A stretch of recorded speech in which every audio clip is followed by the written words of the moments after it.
जय श्री कृष्णा। श्रीमद् भगवत गीता हिंदू धर्म के पवित्र ग्रंथों में से एक है। इस ग्रंथ में भगवान श्री कृष्ण के वह दिव्य उपदेश हैं जो उन्होंने महाभारत का युद्ध आरंभ होने से पूर्व पांडु पुत्र और अपने प्रिय सखा अर्जुन को कुरुक्षेत्र में दिए थे। श्रीमद् भागवत गीता साक्षात भगवान की दिव्य वाणी है। इसकी महिमा अपार है, अपरिमित है। उसका यथार्थ में वर्णन कोई नहीं कर सकता। श्री कृष्ण कहते हैं, जो मनुष्य अपने क्रोध पर नियंत्रण नहीं रखते हैं, उनके लिए उनका क्रोध ही सबसे बड़ा शत्रु साबित हो जाता है।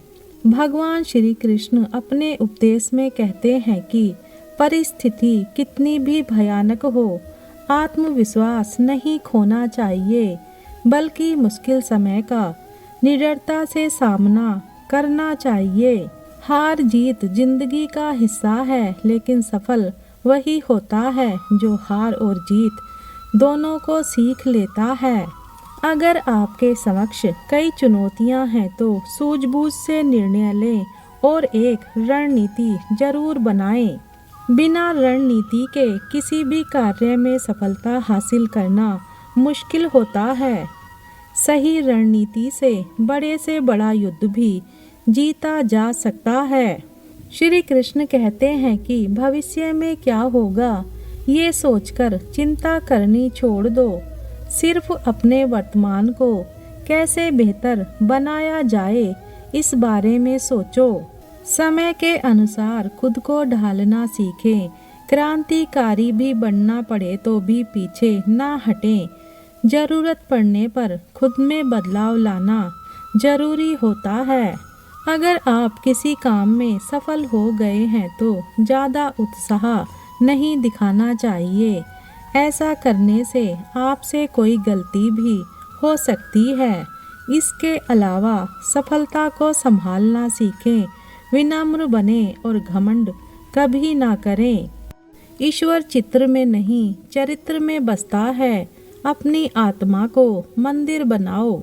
जिस समय कोई समस्या जन्म लेती है, उसके साथ ही उसका समाधान भी जन्म लेता है। अपने सपनों को सफल बनाने के लिए बातों से नहीं, रातों से लड़ना पड़ता है। ईर्ष्या विवेक का नाश करती है।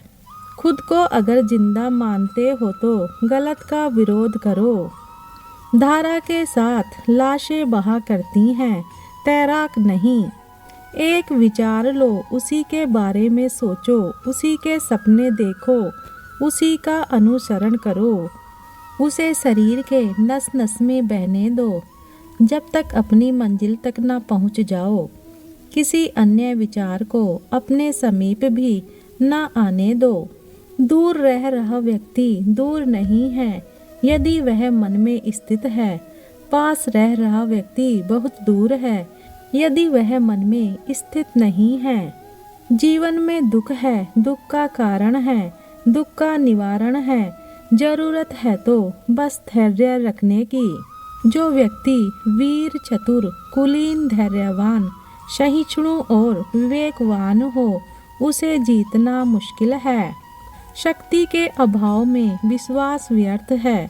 विश्वास और शक्ति ये दोनों ही किसी महान कार्य को करने के लिए आवश्यक होते हैं। सामने खड़ी विपत्ति से डरे नहीं, बल्कि उसका डटकर सामना करें। अगर आज आपके सामने कोई समस्या नहीं है तो इसका मतलब आप गलत मार्ग पर चल रहे हैं।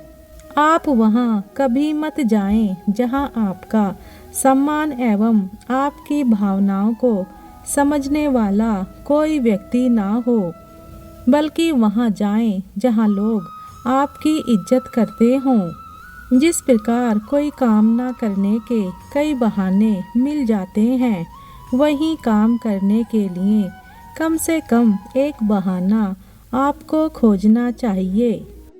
कोई भी व्यक्ति जो अच्छा कार्य करता है, उसका कभी बुरा अंत नहीं होता, चाहे इस काल में हो या आने वाले काल में प्रकृति के विपरीत कार्य करके मनुष्य तनाव से ग्रसित हो जाता है और यही तनाव मनुष्य के विनाश का कारण बनता है। इसलिए तनाव से मुक्त रहने के लिए धर्म और कर्म का मार्ग अपनाना चाहिए। श्री कृष्ण कहते हैं, क्यों व्यर्थ चिंता करते हो, किससे व्यर्थ डरते हो। आत्मा ना पैदा होती है ना मरती है, ना तो ये शरीर तुम्हारा है ना ही तुम इस शरीर के हो। ये शरीर 5 तत्वों से बना है, अग्नि, जल, वायु, पृथ्वी और आकाश। और एक दिन ये शरीर इन्हीं 5 तत्वों में विलीन हो जाएगा। किंतु आत्मा स्थिर है। आत्मा को ना कोई शस्त्र काट सकता है और ना ही उसे अग्नि जला सकती है। उसे जल गला नहीं सकता, ना ही उसे वायु ही सुखा सकती है। तुम्हारा क्या गया जो तुम रोते हो, तुम क्या लाए थे जो तुमने खो दिया, तुमने क्या पैदा किया था जो नष्ट हो गया। तुम ना कुछ लेकर आए थे ना कुछ लेकर जाओगे। जो कुछ लिया यहीं से लिया, जो कुछ दिया यहीं पर दिया। जो कुछ मिला भगवान से मिला, जो कुछ दिया भगवान को ही दिया।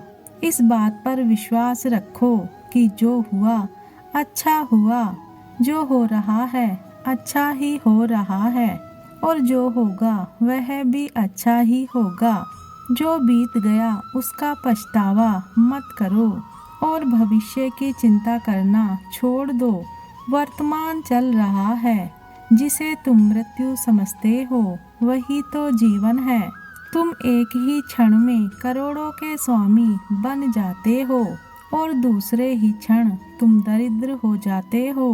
तेरा मेरा, छोटा बड़ा, अपना पराया सब त्याग दो, फिर सब तुम्हारा है और तुम सबके हो।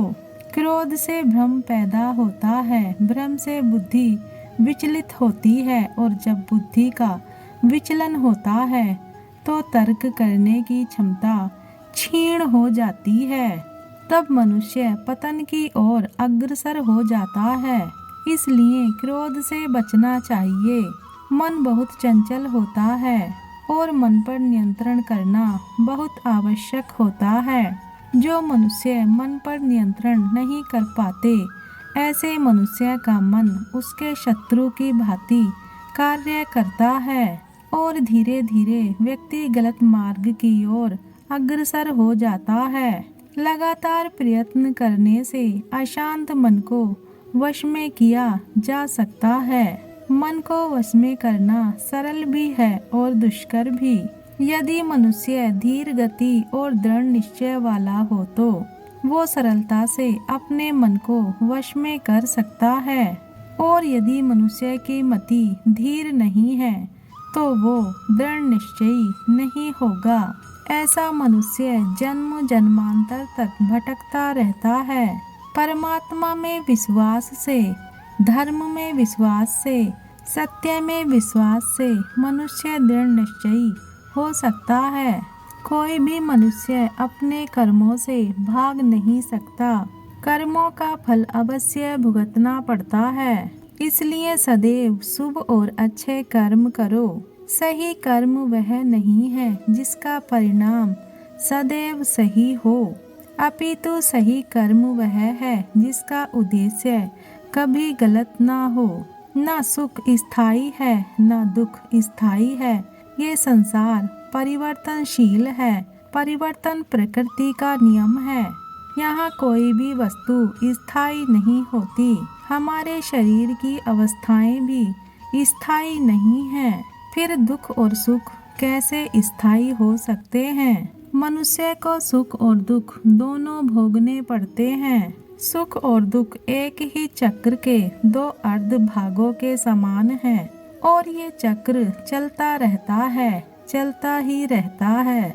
मनुष्य फल की इच्छा त्याग कर कर्म को अपना धर्म और कर्तव्य समझकर करें तो ये निष्काम कर्म है। फल तो अवश्य मिलेगा, परंतु मनुष्य इस फल को विधान की इच्छा समझकर ही स्वीकार करे।